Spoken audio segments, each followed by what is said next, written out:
Good morning. Today, I want to talk to you on a subject mind over money. So, mind over money is a phrase that encapsulates the idea of prioritizing mental discipline, awareness, and control over financial decisions and behaviors.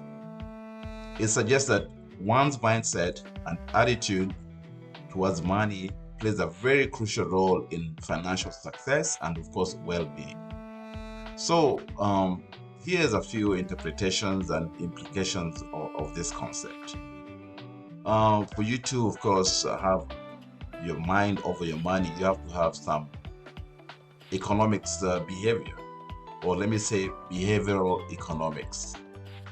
So, in the realm of behavioral economics, mind over money refers to the understanding that individuals often make irrational financial decisions due to cognitive biases. Your emotions and your social influences can also make you make irrational decisions on money. So, overcoming these biases requires a discipline, a mindset, and of course, a self awareness. So, other than behavioral economics, we have the financial discipline. So having control over your impulses and desires regarding money is essentially for financial stability and success. So it involves budgeting, savings, investing wisely, and avoiding unnecessary spending. So, other than behavioral economics, financial discipline, also we have the psychological features. These are highlighted by the psychological aspects of money management. And of course, it underscores the importance of mindset, beliefs, and attitude towards money, as these factors significantly influence financial behavior and spending. So, for you to have your mind over money, then you have to have a long-term perspective.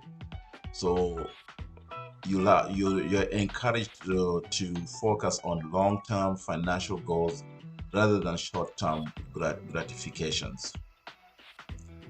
Obviously, this requires patience, delayed gratification, and the ability to resist impulsive decisions that may undermine long-term financial health.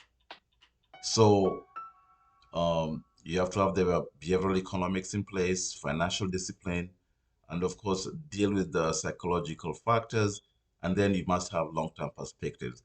But financial education and literacy is very important because this develops a mindset that prioritizes financial education. It also prioritizes literacy on money matters and is also crucial in making informed decisions about money. So, understanding concepts like budgeting, investing, debt management, and financial planning, this empowers individuals to take control of their financial lives or financial matters. So, mind over money emphasizes the importance of mastering one's mindset and behavior to achieve financial well being and success. It's about recognizing the power of the mind in the shaping of financial outcomes and taking proactive steps to cultivate a discipline so that you can make an informed approach on managing money. So, I'll just talk a little bit now on the issue of behavioral economics because this is very important because you have to have a manner the way you behave with money for you to make money, save money, and use money for your well-being. So it's very fascinating. Behavioral economics is a fantastic field, and it's an intersection between psychology and economics. So while traditional economics assume that humans are rational, that we make decisions properly, behavioral economics recognizes that our decisions are often influenced by cognitive biases, emotions, and of course, social factors. Who are your friends? Where do you go? Where do you live? So first, let's understand that behavioral economics is what it's all about. So it's a discipline that explores how psychological factors affect economic decisions and also how it affects behaviors of people.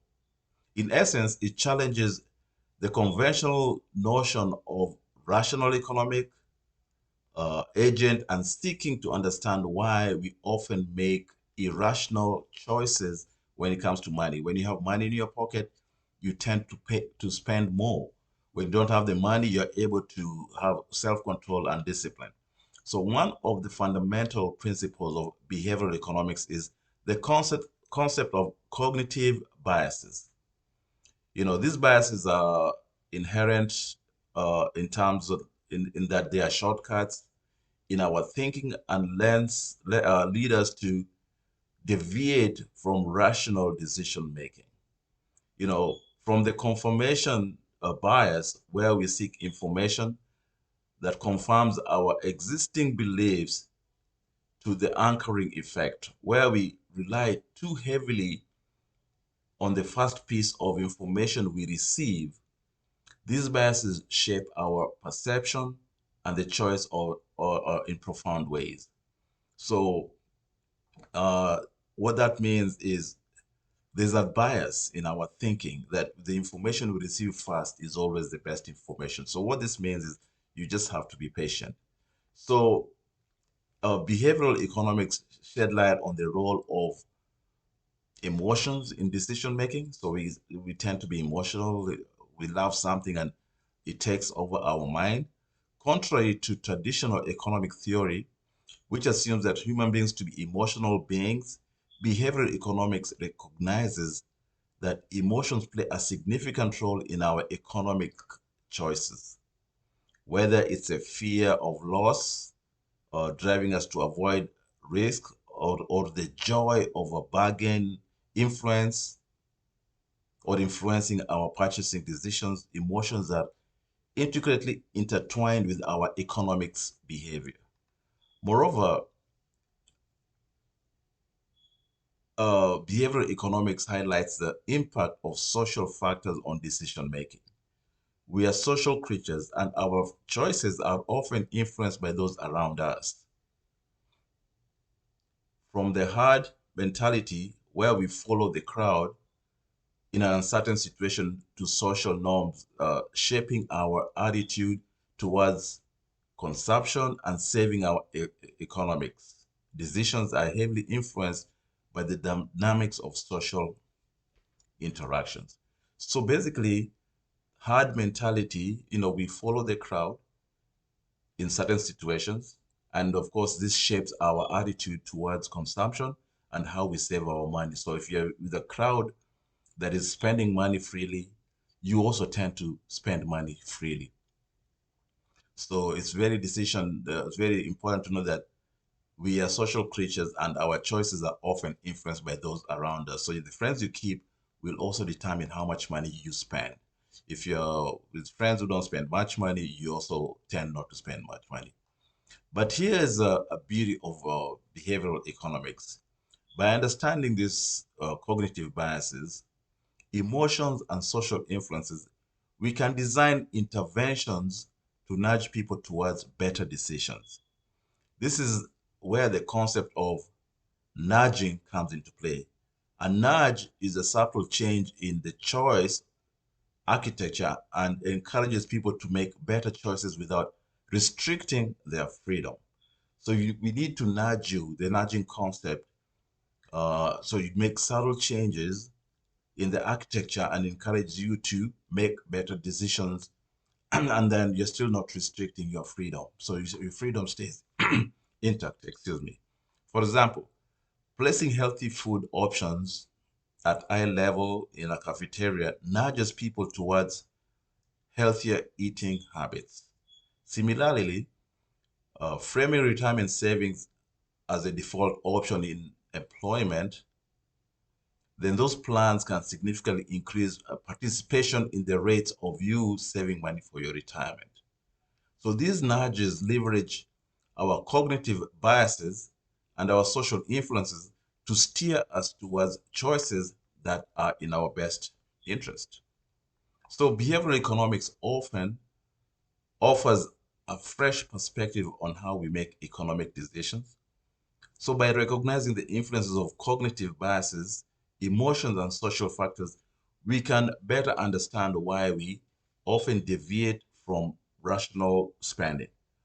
Moreover, by leveraging the understanding to design effective interventions, we can nudge people towards better decisions and ultimately improve individuals and societal well-being. I think that's what I have for today. So this is very important to know that how we spend money is all about behavioral economics. How the people around you, the people you hang out with, they determine how much money you spend, how much money you save, and of course, uh, with helping people or with via nudging by placing items of importance at eye level determines how you start thinking on a day-to-day basis. Okay, that's what I have for now in this session of behavioral concepts. But again, thank you so much for listening to me, and I'll see you in the next video. Thanks.